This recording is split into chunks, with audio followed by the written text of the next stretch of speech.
মেসির কাণ্ডে বড় শাস্তি, প্রতিপক্ষকে চড় মারার পর এবার কত টাকা জরিমানা হলো? লিওনেল মেসিকে নিয়ে এবার বড় শাস্তির খবর সামনে এসেছে।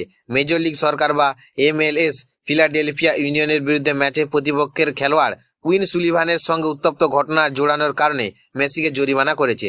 ঘটনাটি ঘটে 19 আগস্টের ম্যাচে, যেখানে ইন্টার মায়ামি ও ফিলাডেলফিয়ার ইউনিয়ন 2-2 গোলে ড্র করে। ম্যাচের শেষ মুহূর্তে বল যখন অন্যদিকে ছিল তখন মেসি সুলাভানের কাছে এগিয়ে যান। দুজনের মধ্যে কিছুক্ষণ কথা কাটাকাটির পর মেসি সুলাভানের ঘাড়ের পেছনে হাত দিয়ে আঘাত করেন। পরে দুজনে মুখোমুখি দাঁড়িয়ে উত্তপ্ত পরিস্থিতি তৈরি করেন। রেফারি দ্রুত সেখানে পৌঁছে পরিস্থিতি নিয়ন্ত্রণ করেন।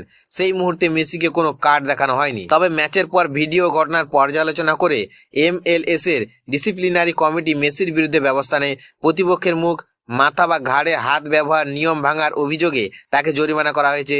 জরিমানার সঠিক অঙ্ক প্রকাশ করা হয়নি। এই ম্যাচে মেসি অবশ্য গোল করেছিল, সেটি ছিল তার বাবার মৃত্যুর পর প্রথম গোল। তবে শেষ পর্যন্ত ইন্টার মায়ামি জয় পায়নি। এখন মেসির শাস্তির খবরই ফুটবল দুনিয়ায় নতুন করে আলোচনার কেন্দ্রবিন্দু।